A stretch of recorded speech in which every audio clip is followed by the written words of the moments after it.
Welcome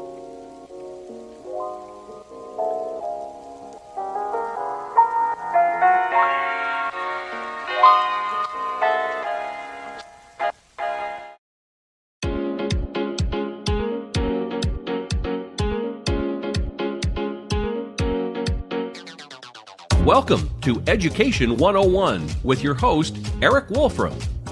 Education 101 is about the amazing education community we have in the greater Spokane area. We highlight the outstanding programs, teachers, supporters, and opportunities of the education community in the Spokane region. Education 101 is brought to you in part by STCU. Here's Eric. And welcome to Education 101. I'm your host, Eric Wolfram. Today we're going to be talking about the trades and getting kids to go into the trades. And to chat with me today, we've got Megan Garrett, the owner-principal of Brand Venture Consulting. So welcome to the show, Megan. Thank you, Eric. Excellent, excellent. So you're in marketing.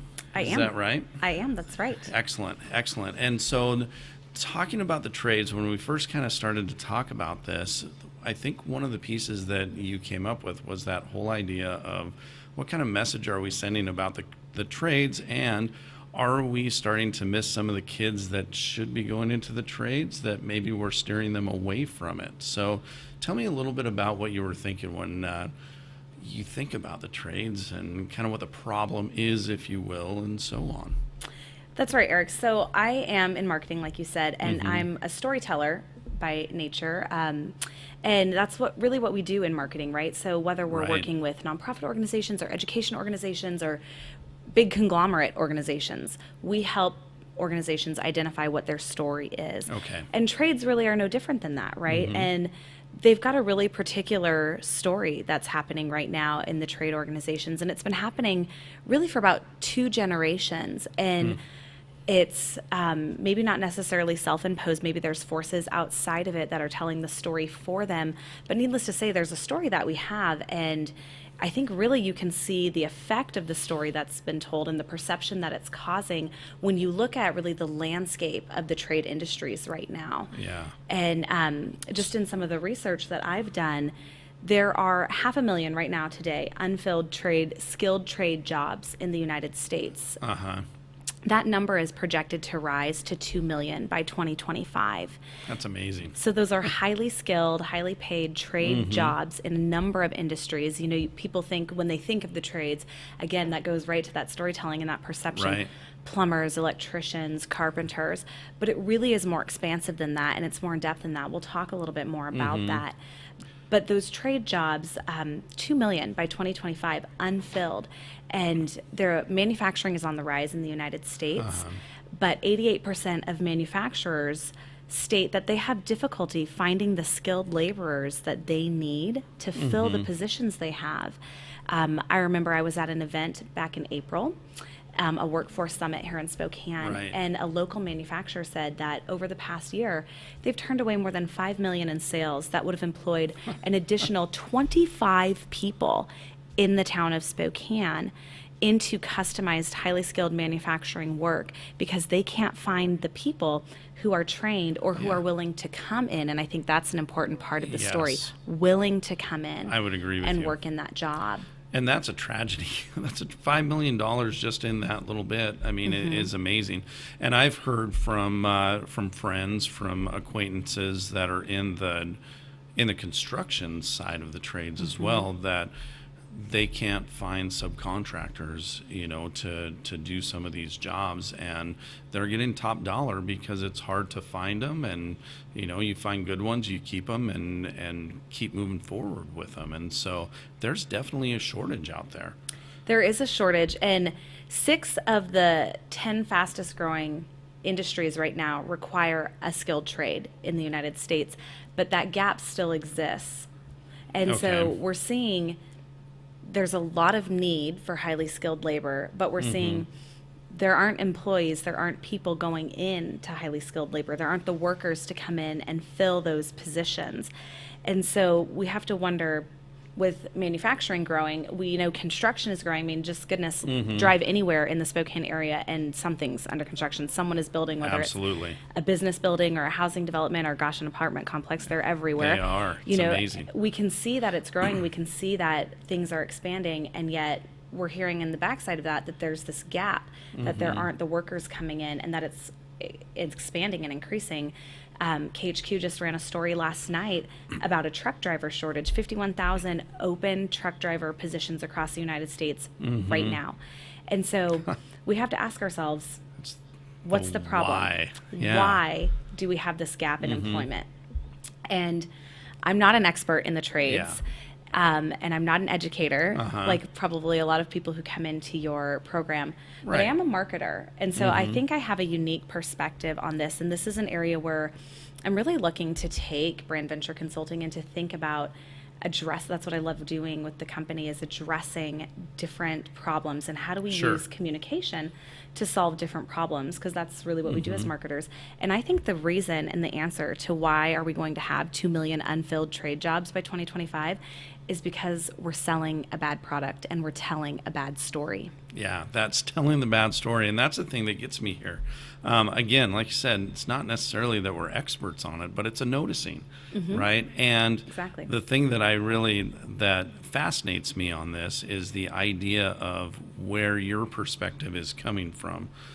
From the education side of the house, I think there's work that we need to do. Personally, again, I think we're getting better as we've talked. But to hear you talk about the marketing side and how we communicate some of these jobs and the perception that goes along with it, it fascinates me. So I want to hear more about your side of how you see this in the storytelling of blue-collar jobs, if you will, the trades. So I think that's it right there. And I'm glad you said that, because that was a really perfect segue. And I think it starts at something so basic in the way that we classify blue collar and white collar, Right. and in the way that we think about that. And so I want to start, because it's really interesting. As I was preparing for our conversation today, I looked up what is the definition of a blue collar job and a white Excellent. collar job. Uh-huh. And so the definition of a blue collar job traditionally is a blue collar worker is someone who wears a uniform, and it was traditionally a blue uniform, most often blue overalls, Okay. and worked in a highly skilled trade. So these definitions are coming from around the 19th century. Sure. So a white collar worker was designated as such because they were workers who worked in offices and traditionally wore pressed white collared shirts. And it was most often men. So both of these classifications, when you look at the actual Yeah. definition, are men who wear uniforms, men who wear white collared shirts. So you can see just by the very nature of Sure. the definition, they're archaic to begin with. Oh, yeah. And so I think it starts just right there at the titling and the classification there.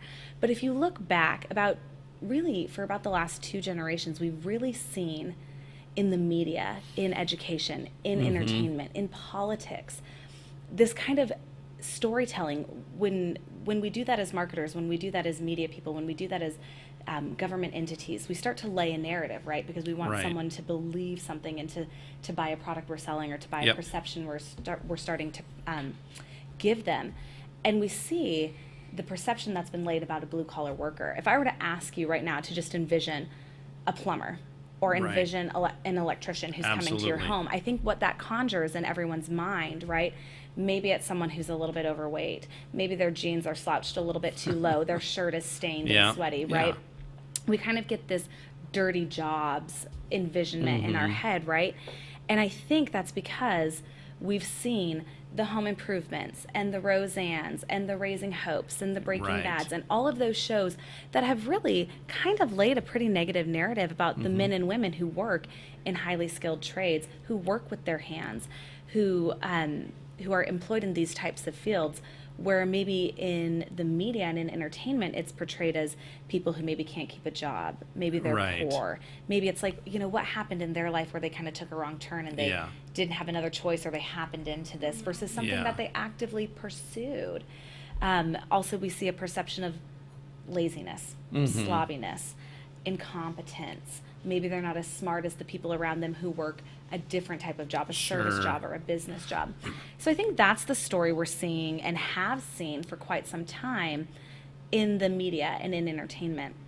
I think where else you're seeing that, this storytelling that we've talked about, we're seeing it a lot in education. And I know we've talked about this, so I'm a mom of a 5 and a 7-year-old, so I'm kind of just working my way into the education system, but I'm already seeing it there. I've got a little boy who will be in 2nd grade this year, so I'm 2 years into the education system, and I can already see a grooming, if you will, into a STEM type of career, into already hearing preparation for pursuing a 4-year degree.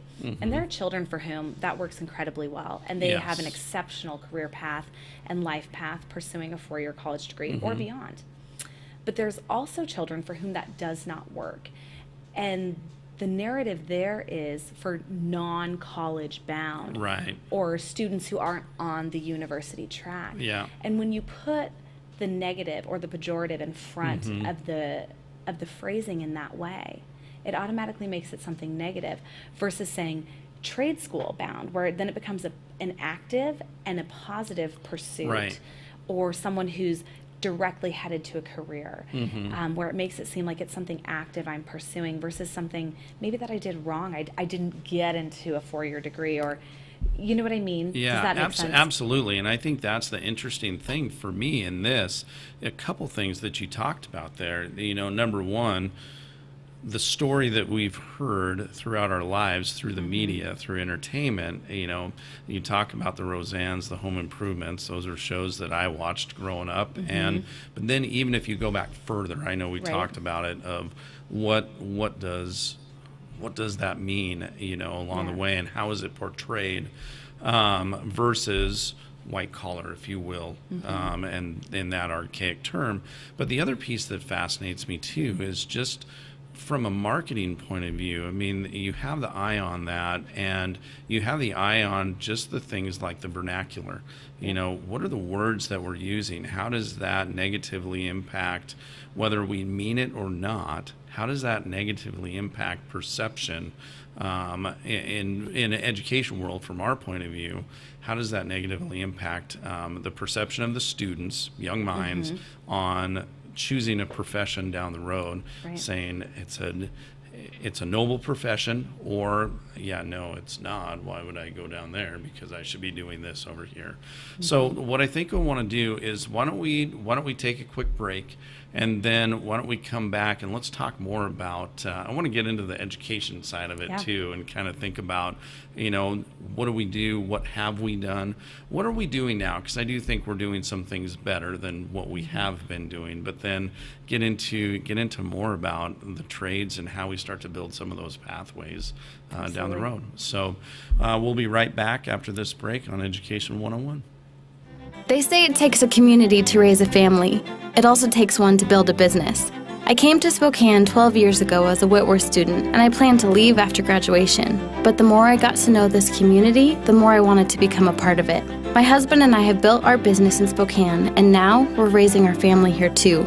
We operate a consulting company that provides creative business development strategies. Our approach is holistic and dependent on intentional connections and relationships. And no one understands connections and relationships better than GSI. They direct momentum towards investments in our community, provide resources that help business leaders connect, and they're dedicated and passionate about making Spokane great. GSI gives me the confidence to build my business here because they believe every organization, even a small one like mine, adds big value to our community. With GSI's help, Spokane will be a place my son will want to build his career too. I'm Eva Marquette, owner of Freshview. We're creating something greater with Greater Spokane Incorporated. Hi, this is Kurt Stockwell with Well Dressed Walrus. We are a local website design and development company here in Spokane. What we do is build beautiful, usable websites for local businesses. A website needs to be beautiful, it needs to be usable for your users, your customers, and yourself. Contact us anytime. We'd love to talk with you about your online marketing.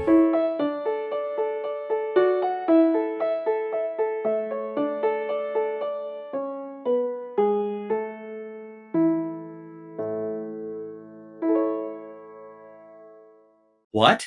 You haven't been to the library lately? Stop in today and see that the library is more than books. Spokane County Library District facilities feature on-site technology, including Wi-Fi, computers, and printers.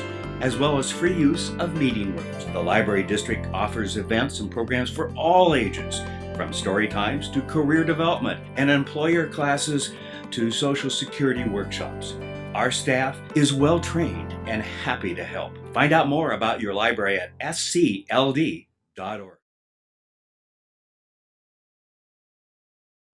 And welcome back to Education 101. Again, we're talking about the trades and building pathways, not into just the four-year university path or the college path, if you will, but also thinking about what are the other viable jobs that are out there that, as we mentioned before, we're going to have a huge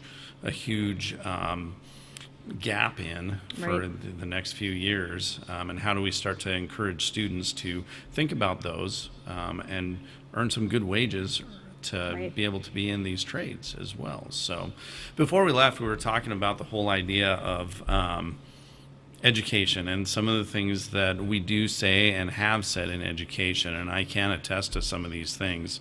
You know, you're talking about the whole idea of non-college pathway or the non-university path, you know, and I'll throw in there from my point of view, I think we've done, I think we've done, and I'm going to call it a disservice. People might not agree with me on that. For a long time, we talked about the emphasis was on college readiness. You know, how do we get kids ready for college? The opportunity for college is really what we were talking about, you know, to make sure that if they chose to go that route, they were ready for it. One of the challenges or one of the problems with that is we left off the other things and saying, oh, it's okay to go over here. We left off the descriptor of saying it's about getting the opportunity if you want to go there. There's a lot of other things that are great opportunities as well.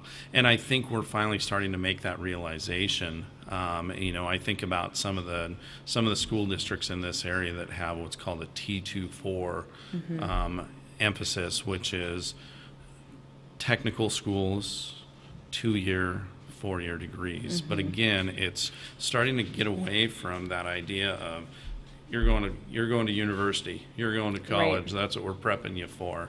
And I think that's part of the story that kind of took a wrong turn.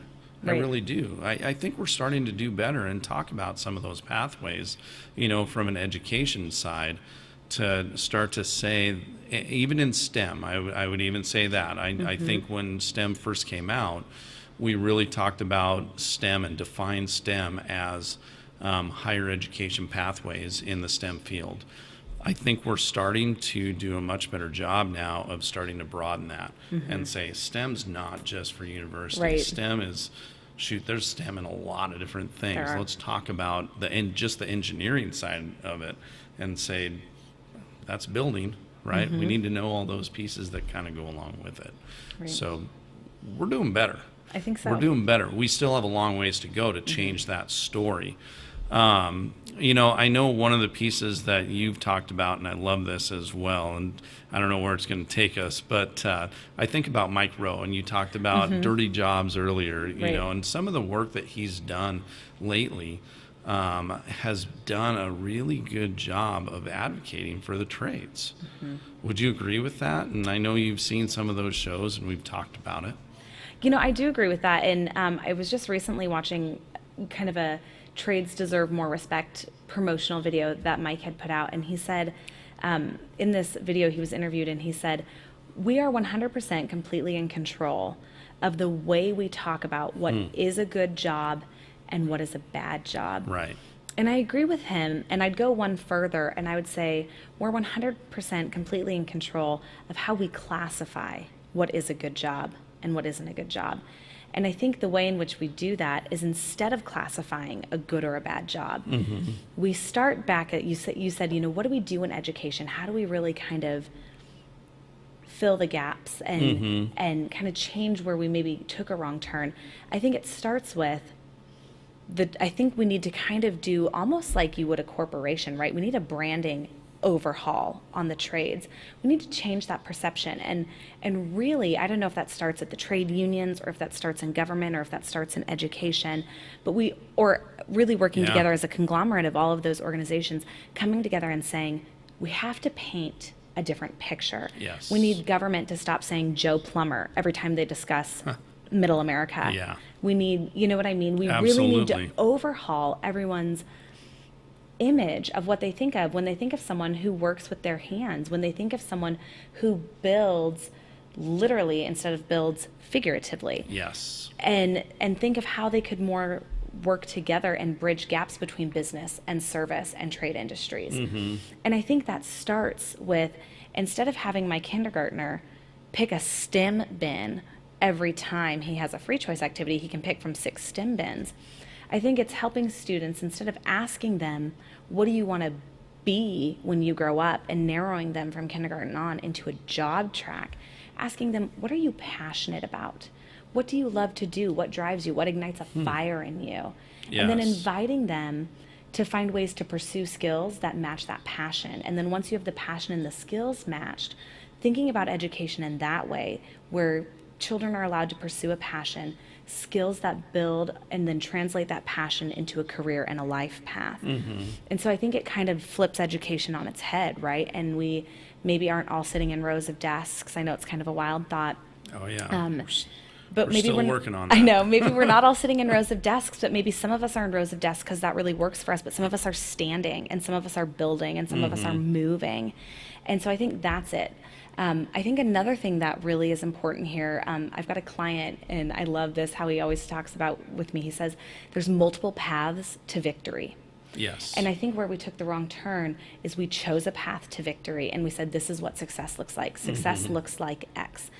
4-year or plus degree path, this type of a job, this type of a life Right. look is what success looks like. But really, there are multiple paths to success. And some people are going to never do any type of schooling outside of high school and live a very successful life. Some people are going to do a trade. Some people are going to do a 2-year degree. What I Yep. think a lot of people also don't realize is when you go into a Journey Apprentice program, you come out often with a 2 or a 4-year degree, because that's a 3 to 4 year program, and you're earning and learning at the same time. So you get equivalent to a 4-year degree oftentimes, or a 2-year degree. Right.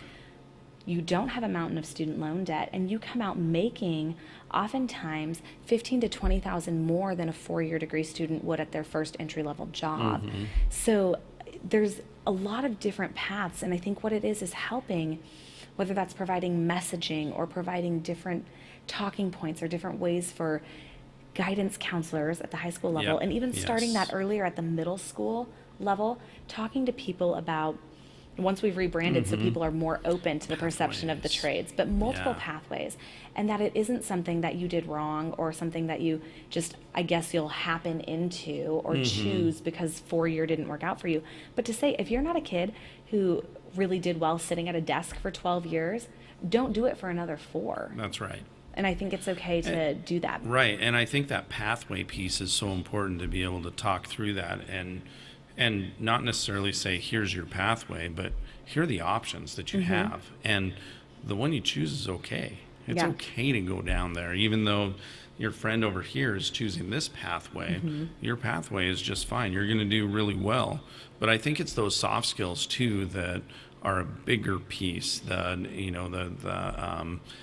grit, if you will, and the doing the stuff, getting it on time, and making sure that you're critically thinking through that. That's a big piece. I think it's also telling, if I may, I think it's also telling a more accurate story, painting a more accurate picture, helping students really understand there are job prospects, obviously, 2 million open career opportunities by 2025. Really being honest and open about, what does the pay prospect look like? Yeah. When you think of a skilled trade, it's more than just, quote unquote, what we've been led to believe, right? What is it? It's healthcare. A lot of people would be surprised to know that teaching is technically considered a quote unquote blue collar job. Nursing is as well. So healthcare falls under that arena. So really being open and frank about what really fits inside of that. So I think that's an opportunity as well. I think also being open and frank about what it really looks like to pursue that.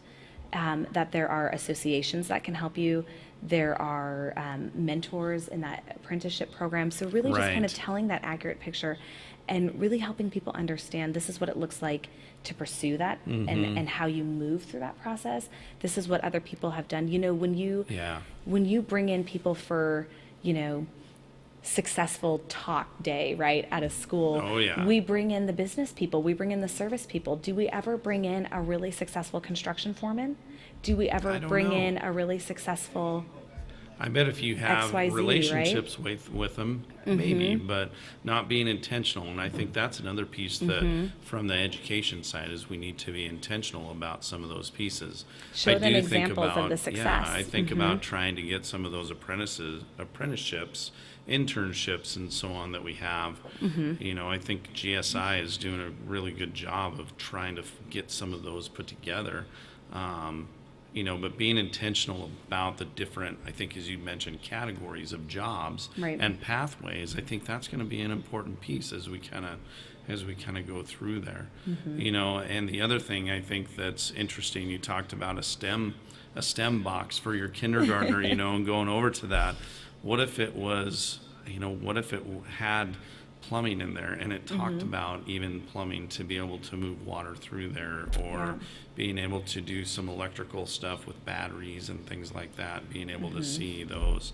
I think calling it a STEM box, but then also making sure that it's understood that these are the other things, plumber's box, electricians, I don't know, you know, but being able to change the story as we go through there, I think is going to be an important piece to go along with that. So, and I think it's also important for the people who are in the leadership of these organizations, whether, like we said, whether it's the governments, whether it's the trade unions, whether it's educational organizations, or like GSI, economic development agencies, like you mentioned, right, that come along and say, you're right, this perception doesn't really fit. It is archaic. It's certainly not helpful to the landscape. And to come alongside and say, let's work on that rebrand. Let's figure out, what does it really mean? How can we more positively define these things so that more students don't feel a stigma or a shame when they do truly want to pursue a path down this way, and they don't feel like it's something like where they have to say, well, you know, Mom and Dad, I don't really want to go to university. I'd like to. Don't be shameful of it. Right, exactly. Yeah, be okay with it. And I think that they can work together to really think, how could we pursue a more positive rebrand of it? How could we rethink the definition of that so more students are eager to pursue what they're really passionate about? Changing the story, rebranding the trades, and trying to get that positive spin on it. I think it's a great conversation that we need to continue to have. So, Megan, thank you so much for being on the show today. Brand Venture Consulting, right? Right. And Thanks so, for having me. You betcha. Thanks everybody for watching Education 101. We'll see you next time.